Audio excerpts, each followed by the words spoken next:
Bom, como começou essa história é pela percepção que tudo que se faz em São Paulo, e se for bem feito e dando certo, ecoa no Brasil. E nós temos hoje uma vivência no Brasil muito difícil para nós brasileiros compartilharmos o nosso dia a dia, que é o racismo.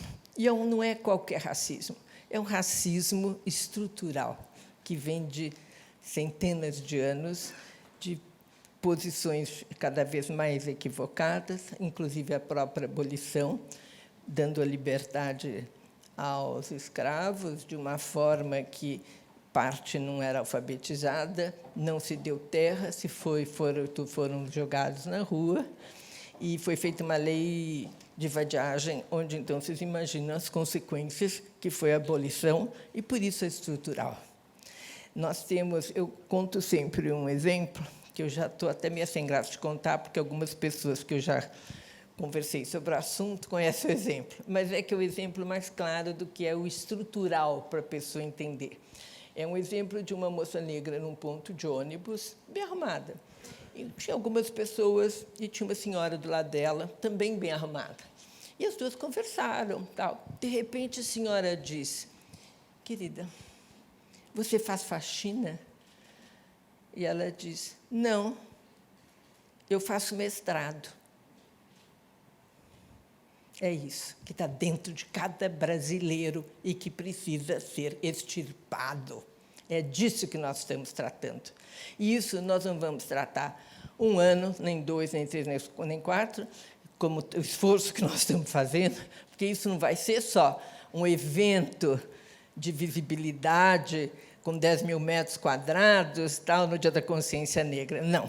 Esse é um evento legado, que vai ter o Dia da Consciência Negra, hoje, amanhã, depois, vão ser Dias da Consciência Negra, e tem o legado nas escolas. Aqui, nós temos a parceria com a Secretaria de Educação, porque o Dia da Consciência Negra é para as pessoas pararem para pensar o que está acontecendo, parar que o problema existe, e é um problema vexaminoso para o nosso país, e que já estamos muitos séculos atrasados. E o outro é um legado que você só faz na área da educação. Por isso, a parceria com a secretária, com o secretário Padula, onde nós vamos estar fazendo um processo junto a toda a rede pública municipal com os professores. E isso já começou na Secretaria de Educação, e vão ser 4 anos para que a gente possa dar realmente um começo forte, que a gente espera que depois seja mantido, porque nós temos que primeiro atuar com as crianças e com os adolescentes, para que isso, a escola é o lugar onde se debate esse tema. Nós sabemos que o preconceito, então, é muito, muito enraizado, e que é um trabalho de conscientização, que não começou agora com esse evento do Ford. Né? A gente começou isso ainda na gestão do Bruno, quando entrei, isso foi aprovado, depois foi entusiasticamente apoiado pelo prefeito Ricardo Nunes, e é a percepção que, alguma hora, tem que começar a fazer uma coisa de peso. Né? São 52% de negros no Brasil. E isso significa o quê? Eu não estou falando só das injustiças, humilhação, nada disso. Eu estou falando do crescimento do país. Nós temos uma metade dos brasileiros que não atualiza o seu potencial, que não tem condição de ir na escola, que não tem condição de aprender, que não tem condição de competir, e que acabam no esporte, na música, onde eles abrem um pouco as portas, e aí a gente vê o que é. Né? Mas isso tem que mudar. Tem que mudar, porque esqueçam que o Brasil vai ser um país de primeiro mundo se nós não puxarmos essa população para ser uma população atuante, respeitada, com espaço e oportunidade igual.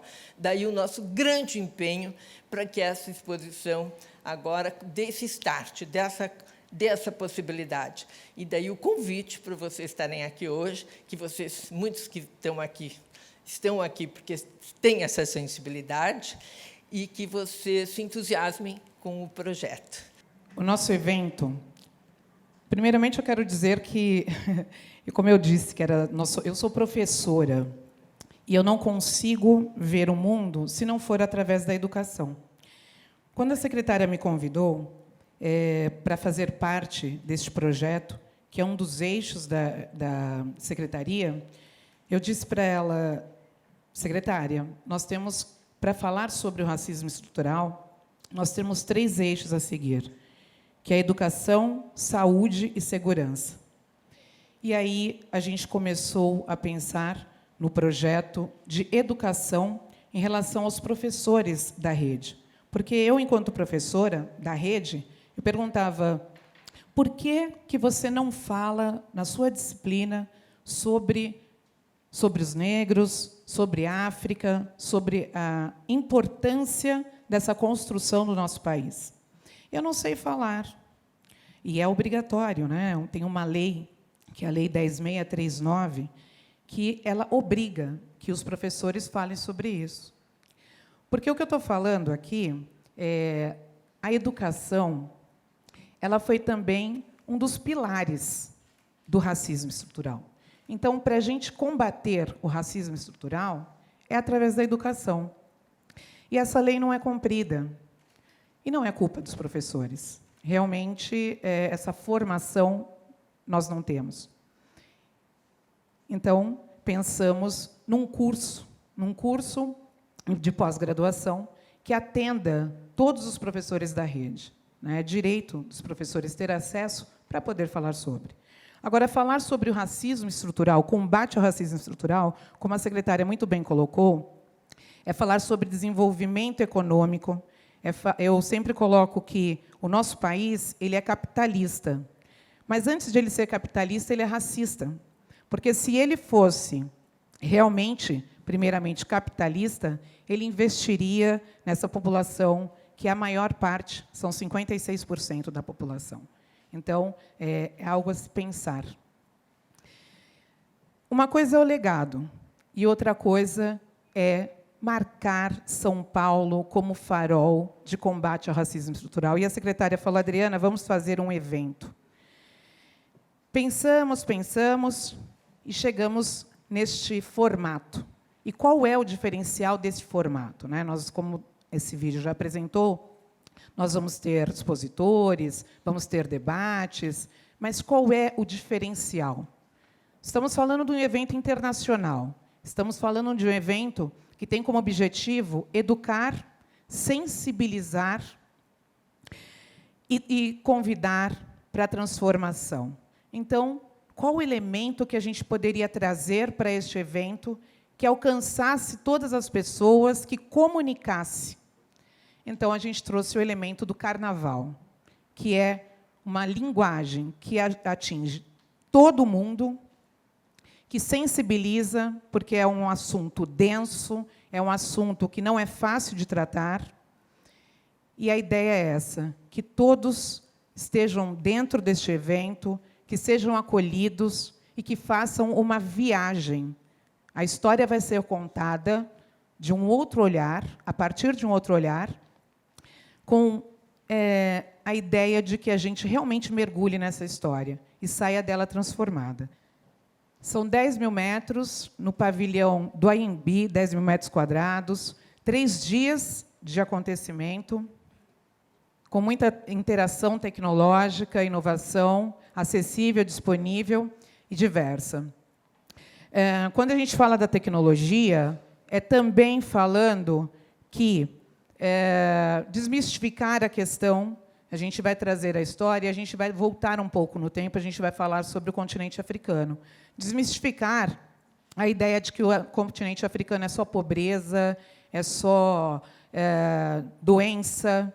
O avanço tecnológico que se tem no continente é imenso. Então, a gente vai trazer isso para a nossa alameda de tecnologia e empreendedorismo. Então, palestras, roda de discussão, espaço kids, show diversos.